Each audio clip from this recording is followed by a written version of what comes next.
Você sabe que a espiritualidade tem a ver com educação?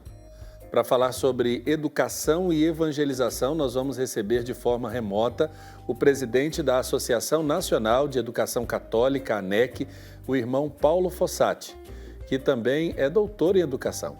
Irmão Paulo, seja bem-vindo ao nosso programa.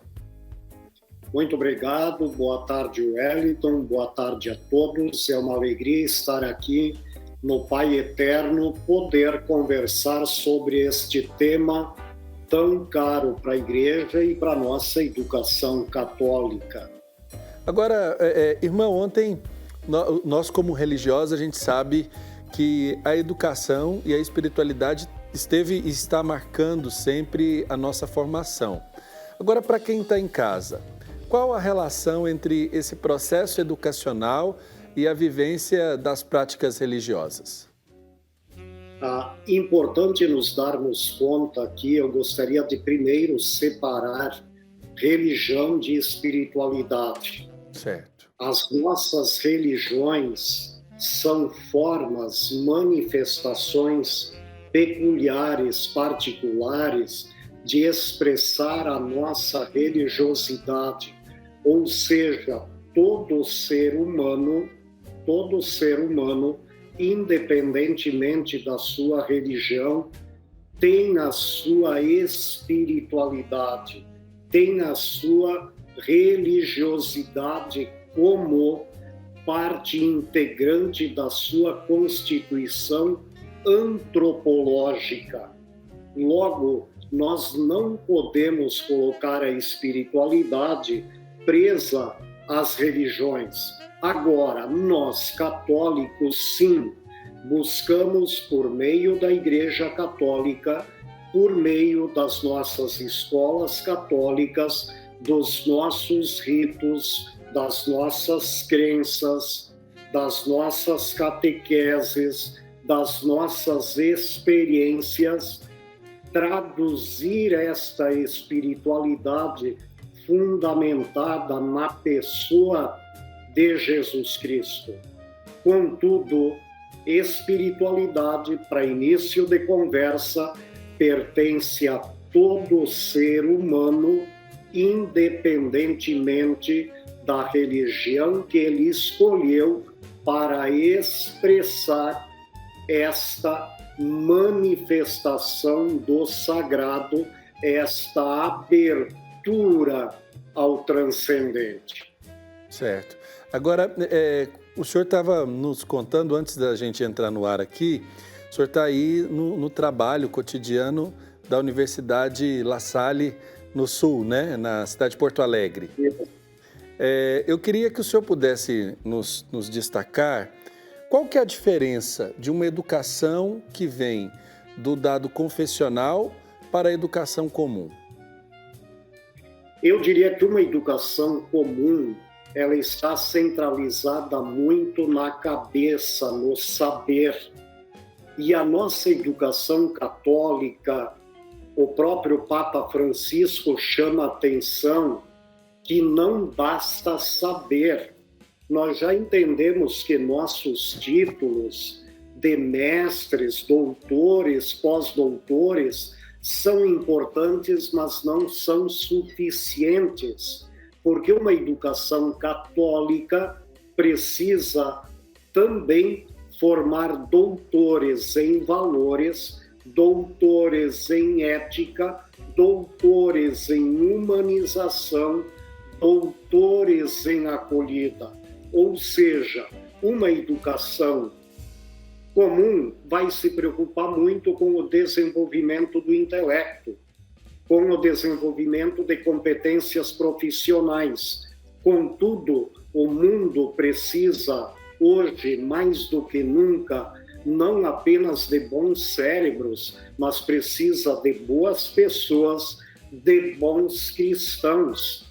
E essas boas pessoas e esses bons cristãos se formam, sim, nas nossas escolas católicas, que se utilizam do conteúdo do português, ou matemática, ou geografia, apenas como uma ferramenta para que nós possamos passar nossos valores, para que nós possamos passar o Evangelho, para que nós possamos, através do nosso ofício educativo, passar uma forma de existir conforme o Cristo nos trouxe. Então, a grande preocupação da educação católica não é apenas com conteúdos, mas nos preocupamos muito com a pessoa daquele que educa. Porque a minha história de vida, os meus valores, o meu testemunho, esse conjunto todo vão ajudar muito a juventude a organizar os seus projetos de vida. Porque ideias, eles têm muito na educação comum, eles buscam na internet. A ideia, o Google professa muito melhor que qualquer um de nós. Agora, organizar conteúdos, organizar ideias dentro de um projeto de vida não é para qualquer um e não é apenas para uma mente brilhante, é para uma história de vida que faça sentido para si e que faça sentido para uma comunidade. Por isso que o Papa nos pede na educação católica que a gente não apenas trabalhe o intelecto, não apenas trabalhe as emoções, o coração, a ação, mas ele pede o equilíbrio dessas três grandes forças na educação católica, para nós, de fato, formarmos pessoas a serviço da comunidade. Certo. Logo, nós não podemos nos descuidar, porque a grande tentação é formar para um vestibular, isso é formar a cabeça, ou formar para o mercado de trabalho, é formar muito as mãos. Agora, formar o cidadão, formar o cristão, formar o religioso de amanhã, o pai e mãe de família do amanhã, é uma constante que nos leva para uma educação contínua, ou seja, ao longo de toda a vida. Por isso que nós dizemos, Padre Wellington, que na educação católica não existe ex-aluno, porque nós precisamos acompanhar as pessoas o tempo inteiro no seu projeto de vida. Agora, irmão Paulo, recentemente a Associação Nacional de Educação Católica acolheu essa iniciativa do Papa Francisco em âmbito mundial de reconstruir o Pacto Educativo Global. Eu queria que o senhor pudesse falar para nós o que esse pacto representa. O Papa Francisco, desde 2019, ele lançou esse grande pacto educativo pela educação. E a ANEC abraçou junto com a CNBB. E o que ele representa para nós? É potencializar o poder da educação para transformar pessoas e transformar comunidades, a exemplo das comunidades evangélicas. O Papa nos pede muito para recuperarmos, na metáfora do pacto, a aldeia global. Ele usa esse provérbio africano dizendo que é necessário uma aldeia para educar uma criança. E a ANEC se deu conta que, para minha geração, a aldeia significava a minha família, a minha comunidade do interior, a minha igreja local, a minha escola local, ou seja, era muito geográfica do entorno essa aldeia.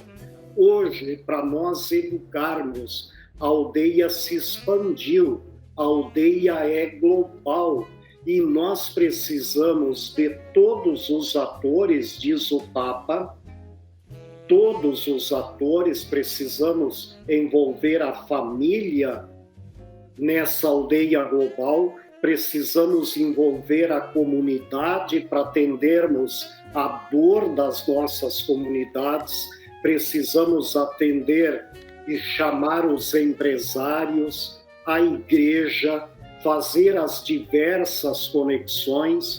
O próprio Papa pede nessa aldeia para a juventude que está chegando contemplarmos as conexões internacionais. É por isso que a NEC, por exemplo, tem rede de jovens que se conectam com o projeto Escolas do Papa Francisco, partilhando no ano 2020 boas práticas educativas ao redor do mundo sobre a pandemia, ou seja, como nós, jovens brasileiros nas escolas católicas, estamos dando respostas criativas e partilhando com os jovens de outros países, de outros continentes, para que também possamos, diz o Papa, globalizar a nossa solidariedade, globalizar o nosso humanismo, globalizar a nossa fraternidade enquanto educação católica. E o Papa vai muito além nesse pacto global. Ele diz que o pacto começa com o compromisso de um projeto de vida de nós, educadores, para que possamos, de fato, desenvolver projeto de vida nos estudantes. E aí ele pergunta, qual é a qualidade de vida deste educador?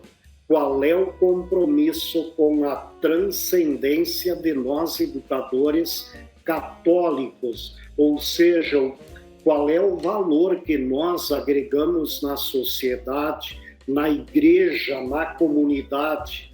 E também questiona, a partir do meu exemplo, do meu projeto de vida, os alunos vão se espelhar para ali poderem esculpir o seu projeto de vida. E o Papa vai mais longe e diz, o projeto de vida do estudante, que não se preocupar com a dor do outro, que não resolver uma chaga social, que não for metáfora do bom samaritano que acolhe e que compreende, diz ele, esse projeto de vida do jovem, ele não é católico, ele não é cristão e provavelmente ele também não é humano. Então, quando falamos em educação católica, a nossa grande preocupação não é formar apenas para vestibular, não é formar apenas para um mercado de trabalho, mas nos perguntamos qual é a qualidade desta pessoa que nós estamos entregando para as famílias, entregando para a igreja, entregando para a sociedade. Ou seja, alguém que de fato vá agregar valor no seu contexto, no seu meio. Agora, é muito interessante o que o senhor está nos trazendo, porque diante desse pacto, o Papa fala dessa aldeia educativa, né? É mais do que aquilo que nós temos da apreensão de conteúdo dentro de sala de aula. É, como o senhor bem lembrou, uma educação integral. Eu pergunto, nessa educação integral, aonde entra a família? E qual vai ser o vínculo com a família para que isso aconteça? É importante nos darmos conta que a educação no Brasil sofreu muita influência da educação ocidental e ela foi muito cabeça. Nas últimas décadas, nós procuramos equilibrar as soft skills, que são todas aquelas competências humanas e aquelas competências transversais de adaptabilidade para nos darmos conta desta educação integral que trabalha inteligência, afeto e trabalha espiritualidade. A participação da família. Sabemos que a família é a primeira educadora. A família é que vai desenvolver os primeiros valores e a escola, a partir desses valores, vai instrumentalizar, vai ajudar a socializar, a expandir esse coletivo, a dar espaço para que os valores familiares possam a se presentificar, se evidenciar nos diversos grupos. A pandemia, no ano 2020, mostrou muito o valor da família.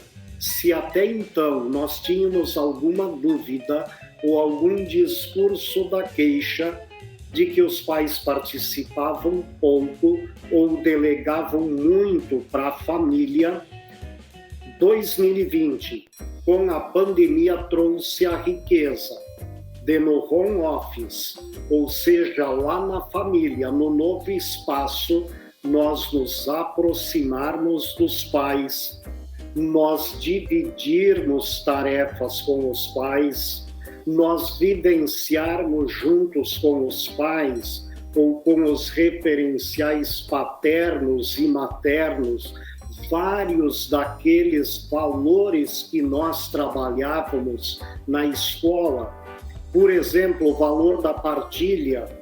As famílias tiveram que partilhar o seu notebook, tiveram que partilhar o seu celular, compartilhar espaços na casa para poderem trabalhar e estudar, tiveram que compartilhar as tarefas da casa.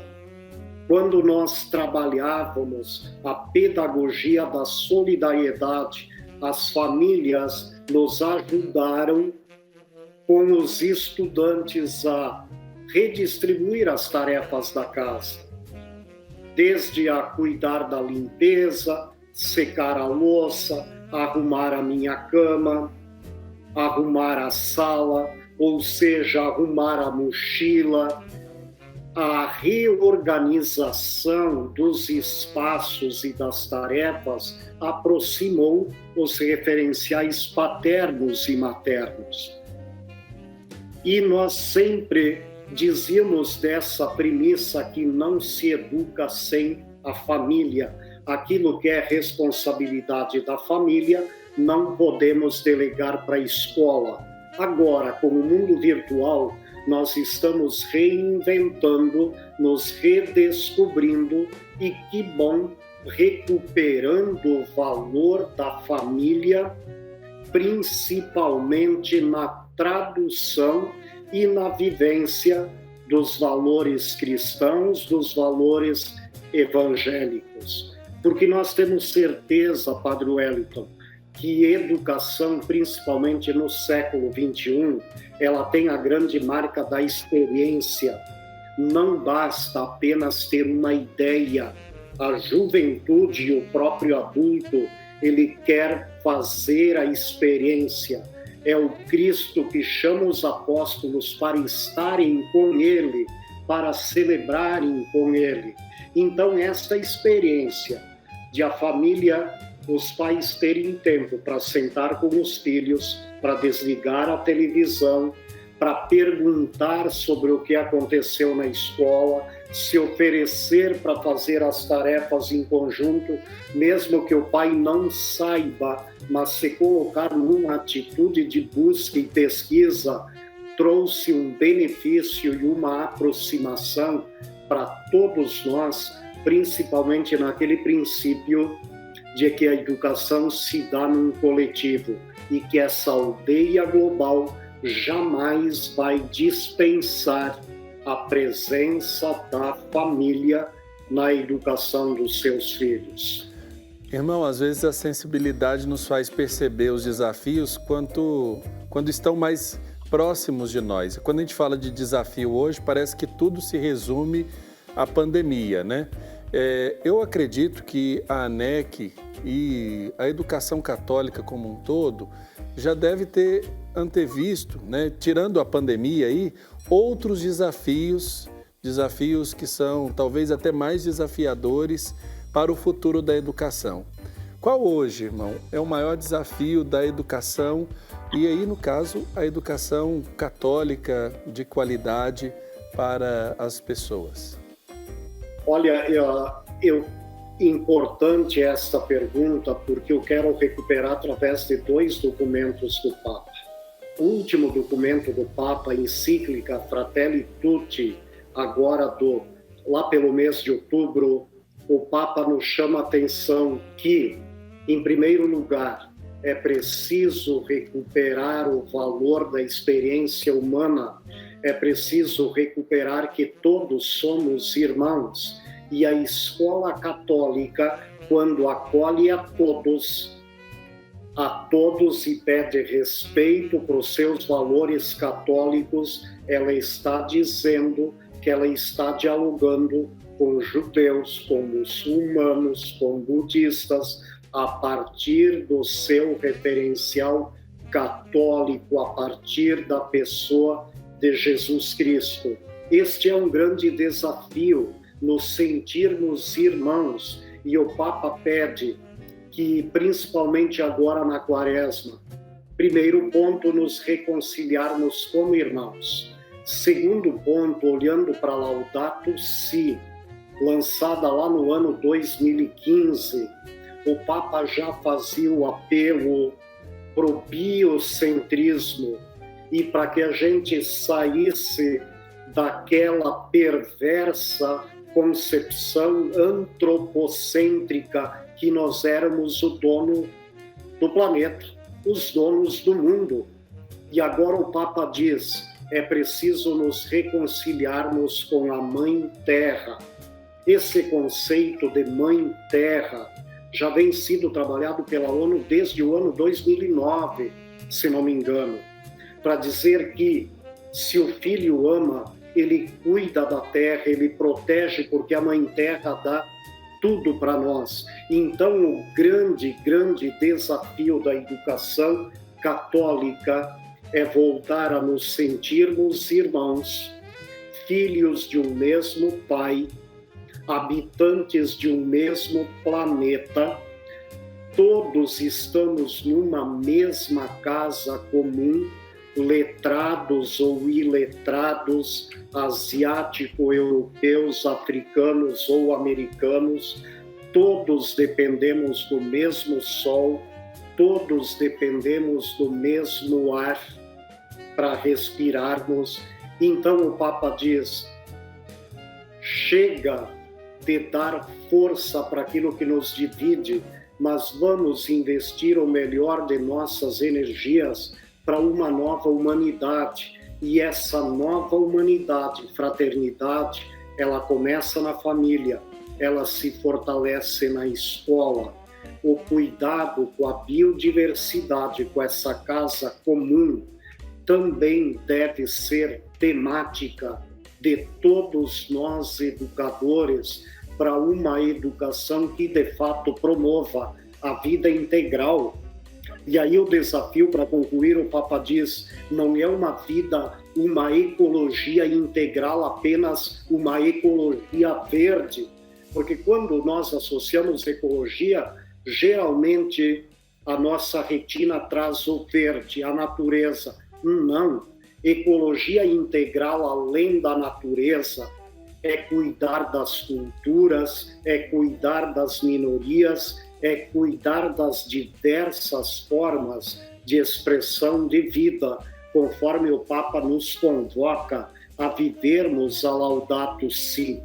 Então, ser educador hoje, viver a espiritualidade hoje, é dar um novo ardor, um novo significado para um novo modo de existir na harmonia com as pessoas e com a natureza, como o próprio Cristo nos trouxe. A primeira grande preocupação do Cristo não foi vir instaurar um cristianismo, ele veio trazer um novo modo de existir, onde todos pudessem amar e se sentir irmãos. Esse continua sendo o grande desafio para nós educadores. Logo, vai muito além de conteúdos e livros e diplomas. É verdade. Irmão Paulo, eu estou aqui viajando e ampliando. É muito bom ouvir o senhor. Eu estava conversando aqui com a produção do programa. É muito bom ouvi-lo.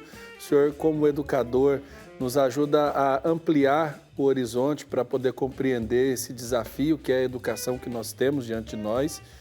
E eu gostaria de continuar, fazer mais uma pergunta. Diante dessa inclusão, eu queria que o senhor deixasse uma mensagem e, é claro, se ainda falta alguma coisa que eu não perguntei aqui diante desse assunto, educação e evangelização, que o senhor ficasse à vontade para poder pontuar para os nossos telespectadores. Olha, eu creio que uma grande questão que o Papa traz na sua mensagem e no Pacto Global, diz ele, o pacto precisa gerar impacto. E eu gosto de abrir essa palavra e separar impacto, ou seja, qual é o meu impacto espiritual na vida da minha juventude, qual é o meu impacto espiritual enquanto religioso, educador, gestor, e uma das grandes formas no documento do Papa para gerarmos impacto, além de ele pedir o nosso testemunho, ele diz que nós precisamos ouvir as vozes que ficaram silenciadas por muito tempo. Então, no documento do Papa, ele vai assinalar que a educação precisa, sim, ouvir as vozes das crianças, que muitas vezes nossos projetos pedagógicos vieram de cima para baixo, pensados por intelectuais, por especialistas, não ouvimos as crianças, diz o Papa, não ouvimos as jovens, as moças. Em muitos países, as mulheres não tiveram vez, não tiveram voz. Então, ele pede para nós sairmos dessa cisão, dessa esquizofrenia de ouvir apenas algumas vozes e podermos acolher a todas as pessoas. E, por fim, o Papa chama a atenção que toda a educação que não leva à transcendência, que não leva ao mundo melhor, que não resolve um problema social, diz o Papa, esta educação deve estar sofrendo de algum Alzheimer espiritual. Porque nós somos seres espirituais. E como seres espirituais, nos utilizamos num espaço e num tempo, com um corpo, com um afeto, para reeditar o amor de Deus nas nossas obras num determinado tempo da história. Agora, diz o Papa, nós saindo desse Alzheimer espiritual, nós vamos chegar na educação que ele sonha, diz ele, a educação da beleza. Ele termina o documento dizendo, eduquem para a beleza, eduquem para o sorriso de Deus, eduquem sendo Emmanuel, Deus conosco, que é um Deus que é sempre jovem, é um Deus que se renova e se renovando, ele vai educando, utilizando de vocês para serem o sorriso de Deus na vida das pessoas. Essa é uma mensagem muito bonita. E aí ele mesmo recupera o próprio nome. Por que ele escolheu o nome Papa Francisco? E aí nós lembramos do Francisco de Assis, irmão Sol, irmã Lua, irmã Natureza, para dizer, vamos viver em harmonia, sendo esse sorriso de Deus que o mundo tanto necessita, inclusive neste momento de pandemia. Junto com a saúde física, que nós precisamos cuidar nesse momento de pandemia, todos os cuidados sanitários, temos que cuidar muito da pandemia afetiva e da pandemia espiritual, que o Papa vai chamar de uma tal de esquizofrenia, que muitos se perderam neste caminho. Irmão Paulo Fossati, muito obrigado por ter separado um tempinho aí na agenda do senhor. Sei que o senhor está poderíamos dizer que está de home office? Estamos de home office, mas trabalhando sempre. Isso. Mas olha, muito obrigado e desde já nós estamos aqui à disposição da Associação Nacional de Educação Católica para poder trazermos mais temas interessantes como esse e assim buscarmos, dia após dia, melhorarmos o nosso papel, tanto como pessoas que necessitam aprender, como também educadores que somos na natureza e principalmente dentro das nossas famílias, nas nossas casas. Perfeito. Só para concluir, eu digo que no site da ANEC, www.anec.org.br, vamos encontrar todo esse material do pacto, várias lives, inclusive o nosso manual, o manual que traz dicas bem pontuais de como trabalhar com as famílias, com os professores, com a juventude, com as comunidades, a campanha da fraternidade e o Pacto Educativo Global. Tá Muito certo. obrigado, que Deus abençoe a todos nós. Nós que agradecemos, irmão. Forte abraço. Forte abraço, fiquemos com Deus. Amém. Irmão Paulo Tchau, tchau. Fossati, ele que é presidente da Associação Nacional da Educação Católica, falou conosco sobre esse tema tão importante da educação com a espiritualidade e a sua influência na nossa vida. Agora